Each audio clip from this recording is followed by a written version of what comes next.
Hello, and welcome to this short tutorial, which is going to explain to you everything you need to know about development conversations. This tutorial aims to cover two things. First, why are we taking this new approach? And second, I'm going to talk you through the 3 steps which will help you to complete the full process, which we are calling Me at My Best. So, why take this new approach? Well, people need frequent feedback on their performance. And to help you produce your best performance, we need to have constructive discussions which help us identify the things that we actually are doing really well, but also the things that we need to do that might improve both our productivity, our ability to communicate with others, and ultimately feel that we're really making a valued contribution. As an individual, before you meet with your line manager to discuss your responses and how you feel, you're going to answer 3 statements. This is what step 1 looks like. There are 3 statements, and next to them, you're going to identify in the boxes how much you either strongly agree or strongly disagree with that statement. Statement 1 focuses on value and whether or not you feel appreciated for the things that you do. Statement 2 is all about well-being. So making sure that we understand what you need in the workplace and what makes you feel like you belong, this is really important. The 3rd statement is all about how much do we challenge ourselves to grow, and are we getting that opportunity? And of course, are we getting opportunity to develop the skills we need to so that we can fill the gaps that we have? Next to each statement, you'll see an optional comments box. You can either put in bullet points, you can put in notes, anything that helps you when you come together with your line manager to have the conversation. Step 1 for the line manager has 4 statements. The first statement is all about helping your team member understand what's expected of them in their role and how they measure up. The second statement is all about providing a high performance environment. So we want to maximise the strengths of everybody, and so we as leaders, managers, need to make sure that people are involved in the right projects or activities. The third statement is all about taking on greater responsibility.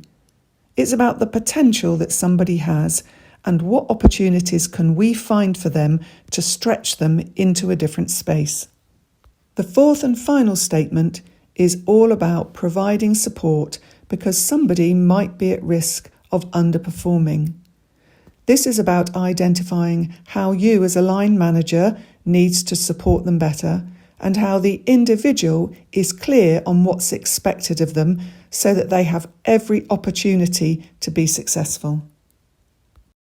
So, that's step 1. Both the manager and the individual, on their own, will reflect on their statements and obviously then arrange to get together and have a discussion about the responses that they've got for those statements. Step 2, as you can see from the form, is where an individual and the line manager get together and have the conversation. The first meeting could be anything from 20, 30 or even 60 minutes, because this is the first time we've done this and we're getting used to a different format.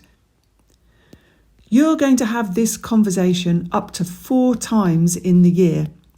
So this isn't something that you do just once and then set goals over long periods of time. The idea is that these are short, sharp conversations.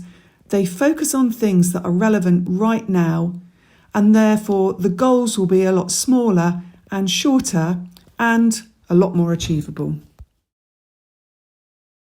Okay, so step 3 is all about setting goals. And the setting goals part is part of the development conversation. And that's something that you and your line manager need to work out together. A delivery goal is all about the what. What do I need to do to support my professional or technical development? And what opportunities do I need to look for to be able to do that? The learning goal is the how. This is much more focused on behaviours, maybe our personal knowledge, and how we broaden or deepen our understanding and our ability to do the job that we've got to do. Some of us are better at writing goals than others, but it's definitely a learnt skill and one which all of us could be better at.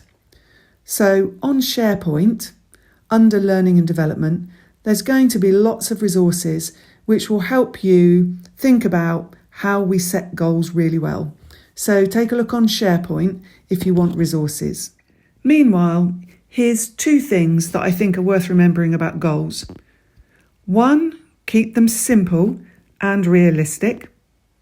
And 2, stick to just 1 goal, maximum 2, for each of the areas. So 1 goal for the what and 1 goal for the how. If you need 2, that's fine, but I wouldn't recommend any more. Remember, these are goals that you're aiming to achieve in the coming 3 months.